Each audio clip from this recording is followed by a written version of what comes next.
నమస్తే, నేను మీ జాకిర్ హుసేన్. రాప్తాడు మాజీ ఎమ్మెల్యే ప్రకాష్ రెడ్డి గారు హెలికాప్టర్ ఇష్యూలో ఇరుక్కున్న విషయం సంగతి తెలిసిందేగా. అయితే ఇప్పుడు ఆ ఇంట్రాగేషన్లో ఏం జరిగింది ఏంటి తెలుసుకునే ప్రయత్నం చేద్దాం. ప్రస్తుతం మనతోటి సీనియర్ జర్నలిస్ట్ సిఎస్ రావు గారు ఉన్నారు. వెల్కమ్ చెప్పేద్దాం. Hi sir. హలో. ఇంట్రాగేషన్లో ఏం జరుగుంటుంది సార్?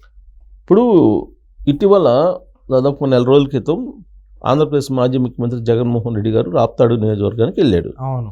ఎందుకు వెళ్ళాడు అంటే లింగమయ్య అనేటువంటి ఒక కార్యకర్తని అక్కడ హత్య చేశారు. అది ఫ్యాక్షన్ హత్య అని చెప్పి చెప్పడానికి ఈ తోపుదర్తి ప్రకాష్ రెడ్డి మాజీ ఎమ్మెల్యే, అలాగే ఆయన బ్రదరు తోపుదర్తి చంద్రశేఖర్ రెడ్డి వీళ్ళందరూ ప్రయత్నం చేశారు. దాంట్లో భాగంగా జగన్మోహన్ రెడ్డి గారిని అక్కడికి ఆహ్వానించారు. వీళ్ళే ఆ లింగమయ్య కుటుంబ సభ్యులను పరామర్శించడానికి జగన్మోహన్ రెడ్డి గారు అక్కడికి వెళ్ళారు.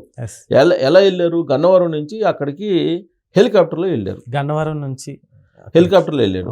సో హెలికాప్టర్లో వెళ్ళి ఆ హెలికాప్టర్లో ల్యాండ్ కాగానే వైఎస్ఆర్ కాంగ్రెస్ పార్టీకి సంబంధించినటువంటి కార్యకర్తలందరూ పెద్ద సంఖ్యలో అక్కడికి వచ్చేసి హెలికాప్టర్ మీద ఎక్కి ఆ హెలికాప్టర్ యొక్క విండ్షీల్డ్ని డ్యామేజ్ చేశారు అనేది కేసు.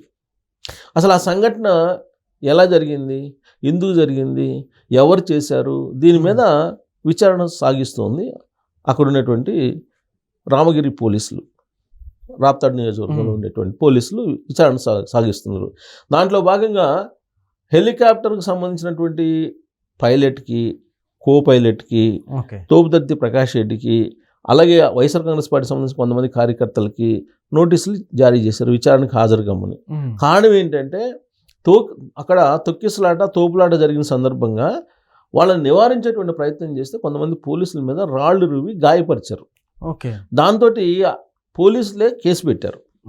సో కాబట్టి ఈ సంఘటనకు మొత్తానికి సంబంధించినటువంటి మొత్తం వ్యవహారం బయట రావాలి కాబట్టి విచారణకి పిలుస్తున్నారు. దీంట్లో సీక్రెట్ అంశం ఏంటంటే ఒక బ్యాగ్ మిస్ అయింది హెలికాప్టర్లో అనేది ఆ రోజే బయటకు వచ్చినటువంటి ఒక న్యూస్. ఆ బ్యాగ్ ఎవరిది? పైలట్దా, లేకపోతే జగన్మోహన్ రెడ్డి గారిదా, లేదా జగన్మోహన్ రెడ్డి గారితో ప్రయాణించినటువంటి మిగతా ఇద్దరు ముగ్గురుదా, లేదా కో పైలట్దా, ఇవన్నీ బయట రావాలి. ఇదొక అంశం.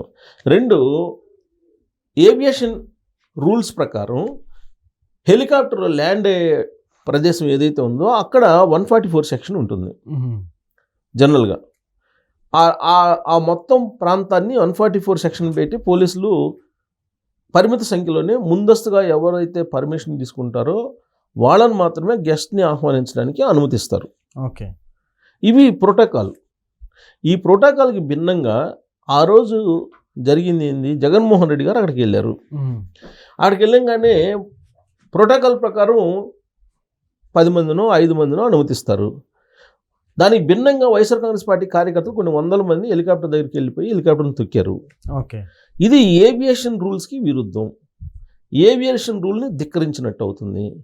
మరి అలాంటప్పుడు దానికి పోలీసులు బాధ్యత వహించాలా, లేదంటే వైఎస్ఆర్ కాంగ్రెస్ పార్టీ బాధ్యత వహించాలా, లేదంటే గెస్ట్గా వెళ్ళినటువంటి జగన్మోహన్ రెడ్డి గారు బాధ్యత వహించాలా, లేదంటే ఆ కార్యక్రమాన్ని నిర్వహించినటువంటి తోపుదర్తి ప్రకాష్ రెడ్డి గారు బాధ్యత వహించాలా అనేది తేలాలి ఫస్ట్. అది తేలితే ఆ కేసు ఎవరు బాధ్యులు దీనికి, ఈ సంఘటన మొత్తానికి అనేది బయటకు వస్తుంది. ఈ కార్యక్రమాన్ని నిర్వహించింది ఎవరు? తోపుదర్తి ప్రకాష్ రెడ్డి. సో కాబట్టి ఆయన్ని బాధ్యుని చేస్తూ పోలీసులు విచారించారు. ఆయన ఏమంటాడు? నాకు తెలియదు అని చెప్పి విచారణలో చెప్తున్నారు. మరి తెలియకుండా హెలికాప్టర్ దగ్గరికి అంతమంది వస్తే ఎందుకు ఆ రోజు ప్రొవోక్ చేశారు, ఎందుకు మీరు రాళ్ళు రువేలాగా మీరు వాళ్ళని రెచ్చగొట్టారు అనే దాని మీద విచారణ చేశారు. అసలు యాక్చువల్గా ఆ హెలికాప్టర్ని ఎవరు బుక్ చేశారు?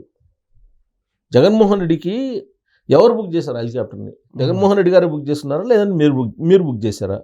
ఎక్కడి నుంచి ఎక్కడికి బుక్ చేశారు? గన్నవరం నుంచి రాప్తాడుకి బుక్ చేశారా, లేదంటే గన్నవరం నుంచి రాప్తాడు నుంచి బెంగళూరు బుక్ చేశారా? ఎక్కడ బుక్ చేశారు? ఆ వివరాలు కావాలి అని చెప్పి అడుగుతున్నారు. యాక్చువల్గా ఆ రోజు హెలికాప్టర్ ఏంటి, అక్కడ దిగిన తర్వాత జగన్మోహన్ రెడ్డి గారిని దింపిన తర్వాత అది వెళ్ళిపోయింది. వెళ్ళిపోయిన తర్వాత అక్కడి నుంచి రోడ్డు మార్గాన బెంగళూరు వెళ్ళాడు ఈయన. అసలు హెలికాప్టర్ ఎందుకు వెళ్ళింది సడన్గా? జగన్మోహన్ రెడ్డి గారిని అక్కడ దింపగానే, ల్యాండ్ అవ్వగానే మళ్ళా అక్కడి నుంచి ఎందుకు బెంగళూరు వెళ్ళిపోయింది? బెంగళూరుకి తీసుకెళ్ళడానికి పర్మిషన్ ఎవరు ఇచ్చారు? యాక్చువల్గా ఈయన కనుక బెంగళూరు దాకా బుక్ చేసుకుంటే అక్కడ వరకు తీసుకెళ్ళి ఉంచాలి కదా. వేస్తారు, అవును. దాని మీద ఎవరు చెప్పాలి? పైలట్ చెప్పాలి. కో పైలట్ని పోలీసులు విచారణకి పంపించాడు ఆయన. అసలేం ఫైల్ కుదరదు అని చెప్పేసి మీరు రావాలని చెప్పేసి ఆయనకి కూడా మళ్ళీ నోటీస్ ఇచ్చారు, రెండోసారి నోటీస్ ఇచ్చారు. పైలట్ నిన్న విచారణకి మొన్న హాజరయ్యి ఉంటాడు, బహుశా హాజరయ్యాడో గైర్ హాజరయ్యాడో, మొత్తానికి ఒకసారి అయితే గైర్ హాజరయ్యాడు. ఈసారి గైర్ హాజరు కావడానికి ఖచ్చితంగా నువ్వు రావాల్సిందని చెప్పి పోలీసులు నోటీసులు ఇచ్చారు. ఓకే. సో ఆయన చెప్పాలి ఎక్కడి నుంచి ఎక్కడికి ఈ హెలికాప్టర్ని బుక్ చేసుకున్నారు, ఎవరు బుక్ చేసుకున్నారు, ఎంతకు బుక్ చేసుకున్నారు, ఇవన్నీ రావాలి. అలాగే ఏవియేషన్కి సంబంధించినటువంటి అనుమతులు తీసుకున్నారా లేదా, ఓకే. ఏటీసీకి సంబంధించి ఎయిర్ ట్రాఫిక్ కంట్రోల్కి ఇన్ఫామ్ చేయాలి, ఎయిర్ ట్రాఫిక్ కంట్రోల్కి ఇన్ఫామ్ చేశారా లేదా, ఇవన్నీ బయట రావాలి. అసలు ఏం చెయ్యాలనుకొని దాన్ని వాళ్ళు రాజకీయంగా ఆ టూర్ని పెట్టుకున్నారు. యాక్చువల్గా అక్కడి నుంచి హెలికాప్టర్ బెంగళూరు వెళ్ళిపోగానే జగన్మోహన్ రెడ్డి మీద హత్యాయత్నం చేయడానికి, హత్య చేయడానికి, జగన్మోహన్ రెడ్డిని చంపేయడానికి కుట్రమని హెలికాప్టర్ని షీల్డ్ని పగలగొట్టారు, హెలికాప్టర్ పగిలిపోయేలా చేశారు. ఇట్లాంటి పుకార్లన్నీ పుట్టించారు. రోడ్డు మార్గాన్ని ఎలాగే చేశారు. చాలా కుట్ర జరుగుతుంది జగన్మోహన్ రెడ్డి గారి మీద. ఇట్లాంటి ప్రచారం అంతా ఆ రోజున మొదలైంది, ఆ ఇన్సిడెంట్ జరగంగానే. దానికి ఒక క్లారిటీ తీసుకురావాలి కదా. ఇప్పుడు దీంట్లో పోలీసు, ఏవియేషన్ డిపార్ట్మెంటు ఇన్ని ఉన్నాయి, ఇన్వాల్వ్మెంట్, పొలిటికల్ ఇన్వాల్వ్మెంట్ ఉంది, ఇవన్నీ ఉన్నాయి. సో లింగమయ్య హత్య గావించబడితే వాళ్ళ కుటుంబ సభ్యులను పరామర్శించడానికి కొన్ని వేల మందితోటి మీరు వెళ్ళారా? ఎందుకు వెళ్తారు? ఎవరు పర్మిషన్ ఇచ్చారు? 1500 మంది పోలీసులని మీరు ఆడ కాపలా పెడితే వాళ్ళందరినీ కాదని చెప్పి ఈ హెలికాప్టర్ మీద విండ్షీల్డ్ పగలగొట్టే పరిస్థితికి వచ్చిందంటే ఏవియేషన్ రూల్స్కి విరుద్ధం అది. సో దాంతో ఇప్పుడు తోపుదర్తి ప్రకాష్ రెడ్డి మీద కేసు పెట్టి దీనికి సంబంధించినటువంటి పూర్తి వివరాలను రాబట్టే ప్రయత్నం చేస్తున్నారు. ఆయన అయితే పూర్తిగా సమాచారం చెప్పలేదని తెలుస్తుంది. రాబోయే రోజుల్లో మళ్ళీ దీని మీద ఆరా తీసి పూర్తి సమాచారాన్ని బయట పెట్టడానికి పోలీసులు అయితే ప్రయత్నం చేస్తున్నారు. Okay sir, thank you.